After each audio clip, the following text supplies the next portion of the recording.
You didn't answer another car ad.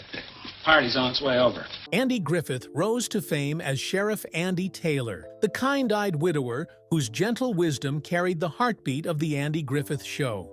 For years, audiences saw him as the man who could calm chaos with nothing but a soft smile and a slow drawl. And when he stepped back into prime time as Ben Matlock, the sharp, folksy defense attorney who out-reasoned everyone in his path, it felt like proof that his charm wasn't just nostalgia. It was staying power. But the streak didn't last forever. As the years rolled on, the roles that once came easily began to dry up. The controversies that crept in chipped away at the clean, family-friendly image people thought they knew. Even his love life, once a shelter, took one blow after another. And by the time his final chapter approached, the world around him looked nothing like the one he had once ruled with ease. What he faced in his last days will break your heart. The quiet boy who turned his hard beginnings into an American legacy.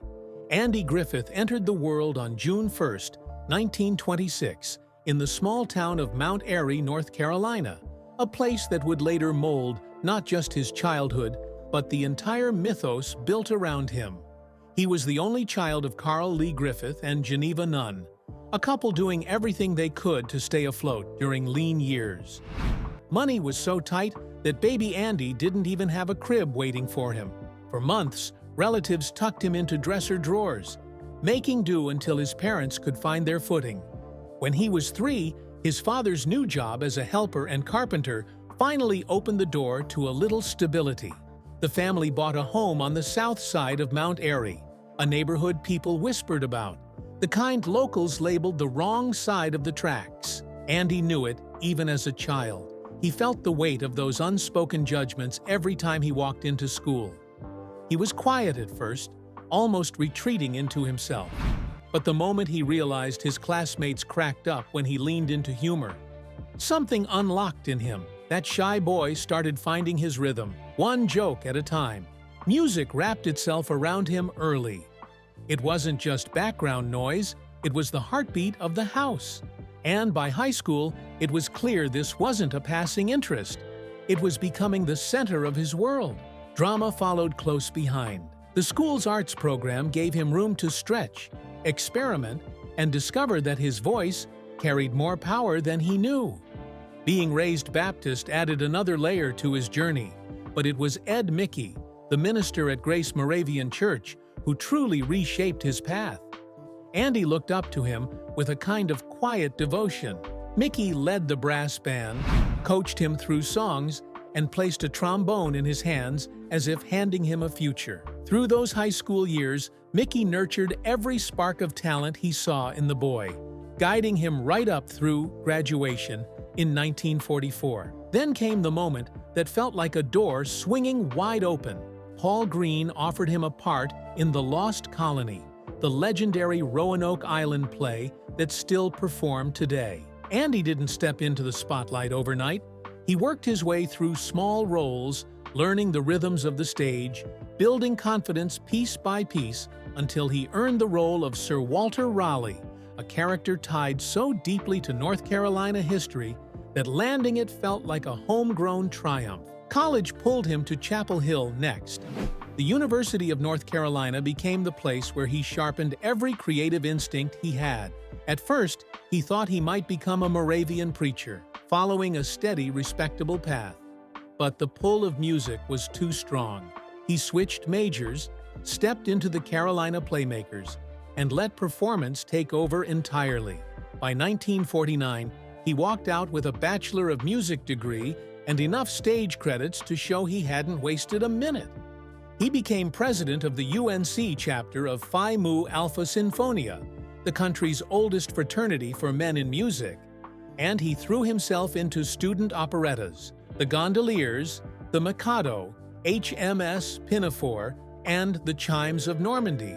He was everywhere, singing, acting, and absorbing the kind of experience that would shape the entertainer he'd eventually become.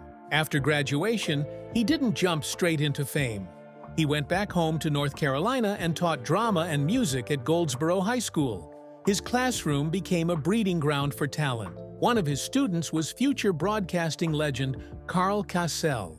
Somewhere in the middle of all that teaching, he also began writing, laying the groundwork for the career that would one day lift him far beyond the wrong side of the tracks he grew up fighting against. Andy Griffith, the rise, reinvention, and raw talent Hollywood could never ignore. Andy Griffith didn't begin his climb to fame in a studio or on a Hollywood set. His earliest spotlight was a bare stage, and his first weapon was his voice, sharp, playful, and wrapped in that warm country charm people would one day associate with Mayberry. Before he became a TV legend, he carved out a place for himself as a monologist, slipping into the character of Deacon Andy Griffith, an affable country parson who told long, winding stories with the ease of a man spinning yarns on a front porch. One of those stories, What It Was Football, became the spark that changed everything. He told it from the point of view of a sweet, confused country preacher, trying to make sense of the chaos unfolding at a football game. Colonial Records released it in 1953, and the bigger label, Capitol Records, quickly snapped it up and reissued it later that year. The thing exploded. By 1954, it had climbed to number 9 on the charts, a rare feat for a comedy monologue, especially one delivered in a slow southern drawl. The B-side was just as charming, with the Deacon offering his wide-eyed take on Romeo and Juliet. Between the football story and the Shakespeare riff, audiences couldn't get enough. Variety shows booked him constantly, giving him a national stage long before TV ever asked him to wear a sheriff's badge.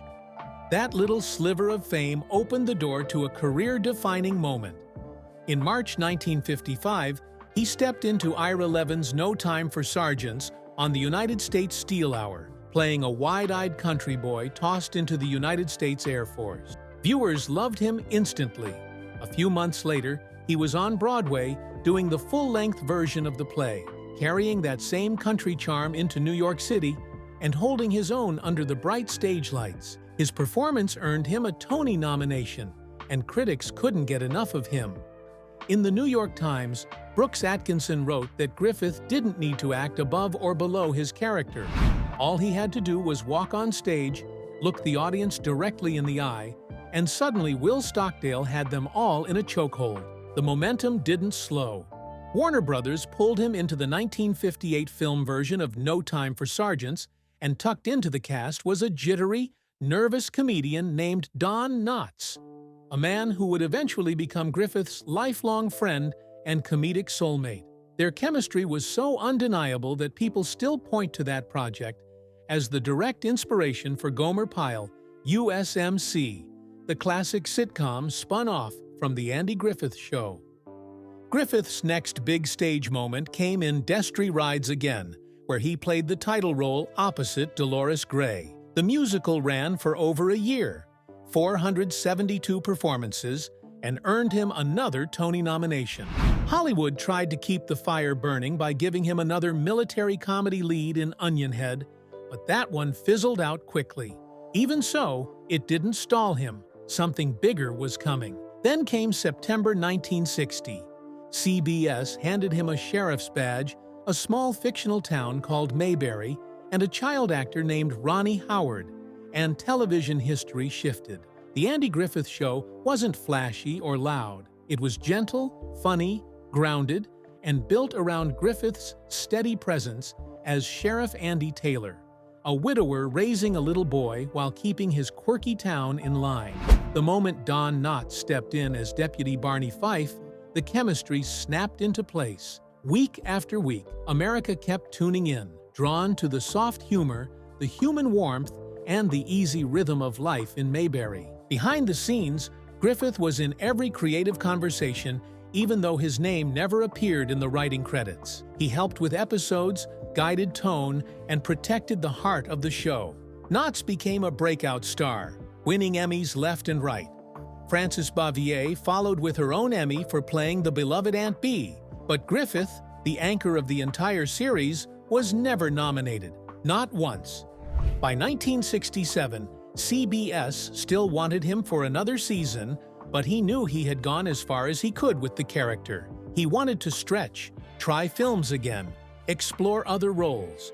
So producers began sliding Ken Berry into the storyline, quietly preparing the audience for change. When Mayberry RFD debuted as a summer replacement, Griffith stepped behind the camera as executive producer, staying involved just enough to keep the new show afloat.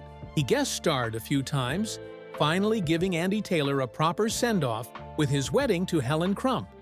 Years later, nostalgia pulled him back 3 times, in 1986, 1993, and 2003, and each return drew massive ratings. America never really let go of Sheriff Taylor, but Griffith wasn't done reinventing himself. After a string of short-lived TV series and a terrifying battle with Guillain-Barré syndrome that left him in rehabilitation for 7 months, he returned to television in a way no one expected. In 1986, he reappeared as Ben Matlock, a sharp-witted, plain-spoken Atlanta lawyer who solved cases with Southern charm and razor-edged reasoning. Matlock exploded out of the gate. Tuesday nights belonged to Griffith again. The show launched the careers of fresh, untested actors like Nancy Stafford and Clarence Gilliard Jr., who both grew up watching him. Even with its huge success and 4 Emmy nominations, Griffith once again went unrecognized by the Emmys. But he did walk away with a 1987 People's Choice Award, proof that audiences, not award committees, understood just how magnetic he really was. Through every rise, every reinvention, every comeback, Griffith kept proving one thing. He wasn't just a man who played lovable characters, he was an entertainer. And while the world kept cheering for the man they saw on screen, the real story was shifting somewhere much quieter. The applause didn't follow him home. The spotlight that made him larger than life on set didn't soften the complicated corners of his personal world. If anything, the higher his career climbed, the more the contrast showed. Andy Griffith's secret love life, the marriages, heartbreaks, and the woman who stayed to the end. Andy Griffith may have played America's calm sheriff on TV, but behind all that small-town warmth was a man whose love life carried its own storms, detours, and heartbreaks. People saw Sheriff Andy Taylor as the picture of stability, yet his real relationships told a much more tangled, human story. His first great love came long before the world ever heard of Mayberry. Back in the early 1940s at the University of North Carolina at Chapel Hill, Andy met Barbara Bray Edwards, a soprano with opera dreams and a voice that turned heads. He was still figuring out who he wanted to be, torn between music and acting, while she already knew the stage was her destiny. Somewhere between rehearsals, sheet music, and shared ambitions, they fell into something that felt promising. On August 22, 1949, they turned that promise into a marriage. For years, they weren't just partners in life. They were partners on stage. Their touring act blended music, dancing, and comedy, the kind of lively, scrappy show 2 young dreamers pull together when they're still hungry for a breakthrough. Eventually, they adopted 2 children. Their son, Andy Samuel Griffith Jr., always called Sam, and their daughter, Dixie. Life looked full, even charmed from the outside. But a long marriage doesn't always mean an easy one. After almost 23 years together, the relationship unraveled, and in 1972, they went their separate ways. Later, Sam's life took a painful turn. He built a career in real estate, but alcoholism shadowed him for years, ending with his death in 1996 at just 38. Dixie chose a quieter path, staying out of Hollywood's glare and giving her father 3 granddaughters who adored him. A year after the divorce, Griffith tried again, this time with Solika Kasuto, a Greek actress and singer. Their relationship couldn't have been more different from the one before. Solika didn't seek the limelight and didn't share the stage with him. Their life together stayed mostly behind closed doors, away from cameras and questions. They married in 1973, hoping for a fresh start. But 8 years later, it was over. Their time together remains one of the more guarded chapters of his life, a period both seemed determined to keep untouched by public curiosity. Then the 1980s arrived, and with them came a shift that neither of them could have predicted. While filming the TV movie Murder in Coweta County, Andy crossed paths with Cindy Knight, a young actress playing a small role, unaware she was about to step into one of the biggest roles of her life. Something clicked between them, something gentle and unexpected. On April 12, 1983, they married, and Cindy quietly chose a different path than the one she'd started with. She stepped back from acting, grounding their home life with a steadiness Andy desperately needed. And when his health began to betray him in later years, with the pain, the complications, and the slow decline, she didn't step away. She stayed. Through every struggle, every setback, she remained the constant presence he leaned on until the very end in 2012. But even as Cindy became the anchor of his later life, there was another chapter tucked deep in his past, one that never made headlines during his lifetime. Andy Griffith's Forbidden Love, the truth behind his secret affair with Helen Crump. On screen, Sheriff Andy Taylor looked like the most eligible bachelor in Mayberry, a widower raising his boy while quietly navigating the small-town dating pool. The early seasons treated his love life like a gentle puzzle the writers couldn't quite solve. He dated here and there, but nothing fit the show's soft rhythm. Then Helen Crump walked into that classroom, snapped back at Opie's math trouble, and somehow slid right into Andy Taylor's heart. The chemistry was instant, natural, and almost too perfect. And maybe that's because something real was flickering just out of frame. Once Annetta Corsott showed up as Helen, the entire energy on set shifted. On screen, Andy and Helen's romance unfolded slowly, the steady kind of bond Mayberry needed. But behind the scenes, something deeper was brewing. Quiet glances, lingering moments, a connection that didn't feel like acting anymore. According to author Daniel DeVizet, who dug through the show's history in Andy and Dawn, the two tried to keep whatever was growing between them hidden away in the shadows of the soundstage. But tension like that never stays hidden for long. Cast members noticed, crew members noticed, and out in the world, far from the lights, Andy's wife had every reason to feel uneasy. What started as an affair didn't stay casual. It grew legs. Feelings grew, and the lines blurred. At one point, things became so serious that Griffith asked Corsott to marry him, a proposal loaded with a problem he couldn't ignore. He was still married. He still had a family waiting for him at home. And yet the pull he felt toward Annetta was strong enough that he wanted a different life with her. Corsott didn't just hesitate. She refused more than once. She cared for him, but she wasn't willing to build a future on a foundation that was already cracked. Eventually, the affair burned itself out, not with a dramatic breakup, but with a quiet understanding that it could never become what he wanted it to be. Even after things ended romantically, the bond didn't disappear. They remained close, leaning on mutual respect and shared history instead of passion. Corsott, for all the depth she brought to Helen Crump, never found someone she believed was worth marrying. She stayed single until her death in 1995, leaving behind no children, but a legacy tied forever to a character and a man who changed the course of her life. On screen, Andy Taylor married Helen Crump in Mayberry RFD, tying up their love story with a gentle bow.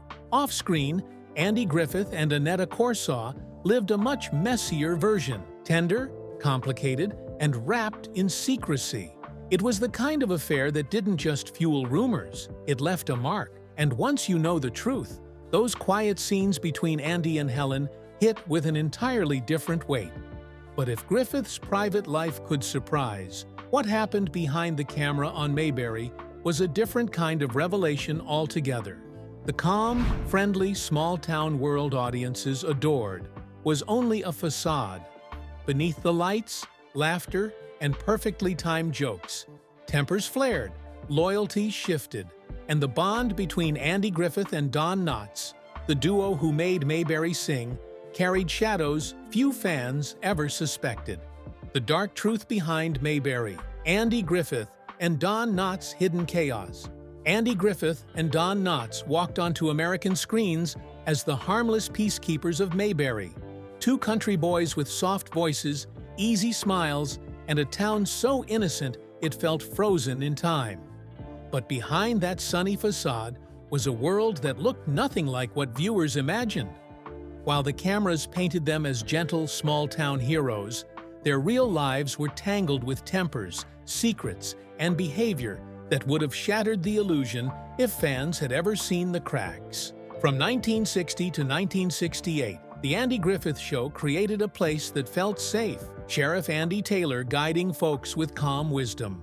Deputy Barney Fife stumbling his way through authority. Little Opie learning life's lessons one scene at a time. Aunt Bee is keeping the home warm. Mayberry seemed perfect, too perfect. And maybe that's why the truth hits as hard as it does. What went down behind the scenes was nothing like the sitcom comfort millions grew up on. Griffith's fans adored his gentle drawl and steady presence. But off-camera, the sheriff people thought they knew didn't always show up. He carried a reputation that followed him quietly. A mean drunk. A man whose temper could scorch a room before anyone had time to breathe. Daniel DeVise, who wrote Andy and Don, described how friends would tense up at the idea of spending an evening in the Griffith home. And George Lindsay, who brought Goober Pyle to life, shared in his memoir that the cast lived with a silent fear. In his words, Monday night carried its own kind of dread. If your phone stayed quiet, you walked into Tuesday wondering if you were in trouble with the star of the show. People close to the set remembered how Griffith's anger could erupt without warning. One insider described his rages as unbearable. At one point, during a blowout argument with his first wife, Barbara, that anger pushed him so far he shattered a car windshield with his bare fist. It took more than a dozen years of therapy to pull some of that fire back under control.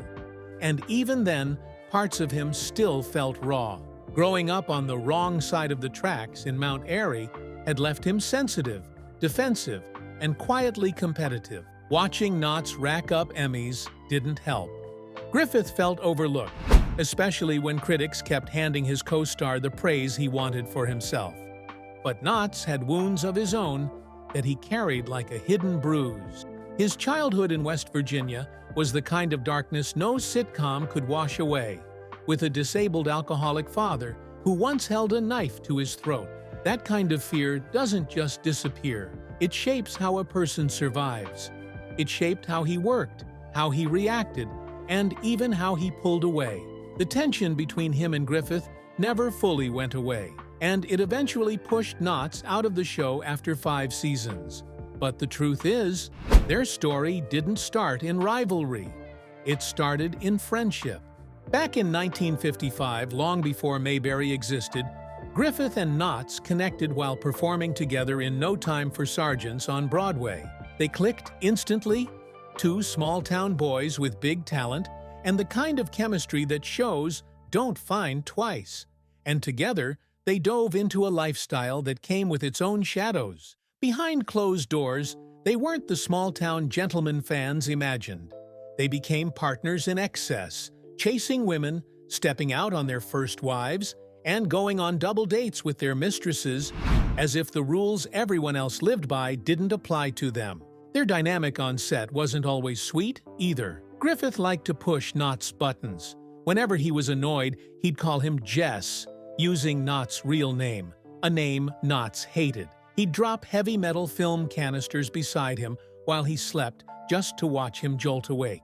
The pranks seemed harmless to anyone who didn't know their history, but between the two of them, those moments carried a deeper sting. They were friends, yes, but they were also two men with tempers, insecurities, and scars they never fully unpacked. But time has a way of softening edges. Years after Mayberry faded into television history, they repaired what had broken. And by 2000, Griffith reflected on those early days with a tone that felt almost tender, saying the years he shared with Knotts on the show were the best of his life. They stayed connected until the very end. When Knotts lay in a hospital bed in 2006, fighting lung cancer, Griffith walked into the room and stayed close. That friendship, complicated, imperfect, and explosive at times, still mattered.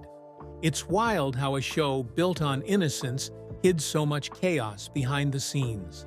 The drinking, the cheating, the anger, the trauma, it all lived right beneath the surface, while America watched two friendly faces keep order in a town where nothing bad ever happened.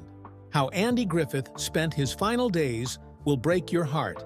Andy Griffith spent a lifetime playing men who held the world together with steady hands and soft strength. But when his own final days crept in, things looked nothing like the gentle, easy life he'd given everyone else on screen.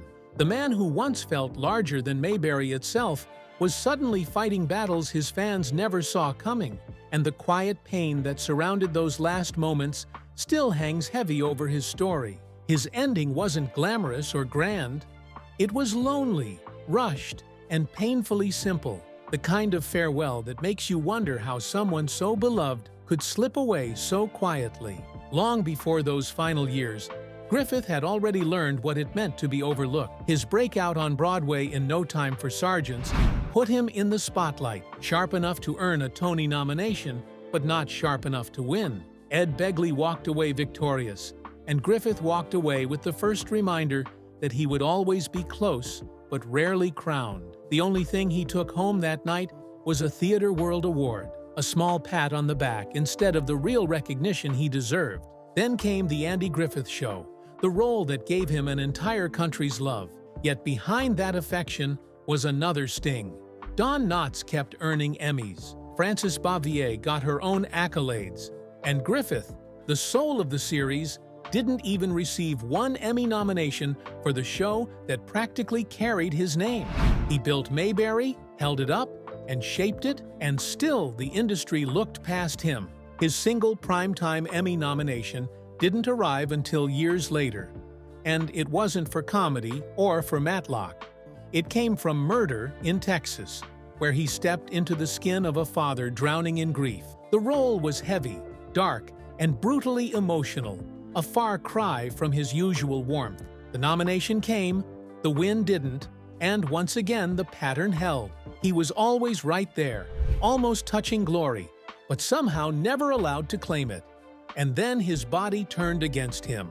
In 1983, just as he was gathering momentum for a comeback, doctors delivered a cruel diagnosis: Guillain-Barré syndrome, a rare illness. Sudden, devastating, it paralyzed him from the knees down. For 7 long months, Andy Griffith, the man who had always walked with a calm, confident ease, could not walk at all. Those close to him described it as a stretch of fear and frustration, a chapter where he felt trapped inside a body that no longer obeyed him. But he fought through it. When he returned to TV, Matlock became his victory lap.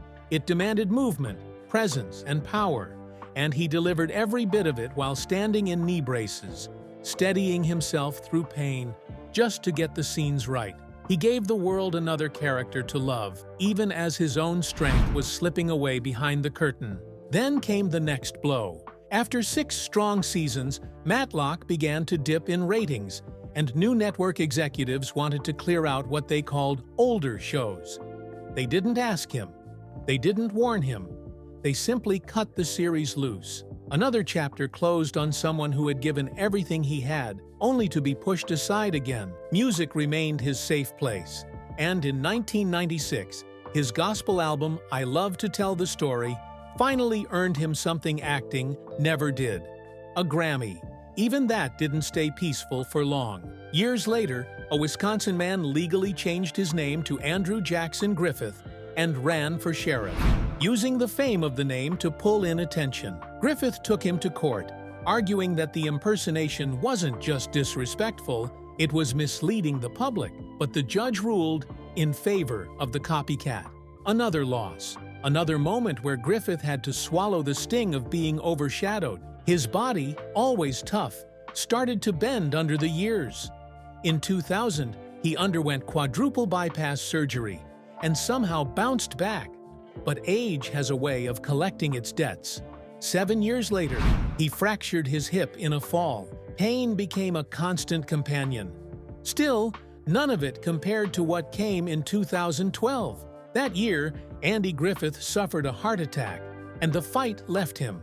The man who spent decades holding other people's stories together saw his own life slip away quietly the next morning. No big announcement, no dramatic farewell, just a stillness that settled in and didn't lift. And then came the part that breaks fans the most. There was no public funeral, no long line of mourners, no grand tribute.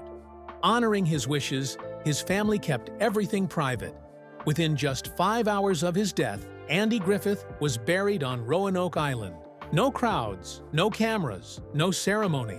A simple grave for a man who had given the world so much warmth, only to leave it in silence. His final days weren't bright or hopeful.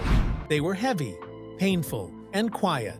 The kind of ending that aches because it feels far too small for a man who made millions feel at home. And that's what makes his story hurt the most. Were you a fan of The Andy Griffith Show? Let us know in the comments below. Don't forget to like, share, and subscribe. Also, click the next video shown on your screen. You will enjoy it.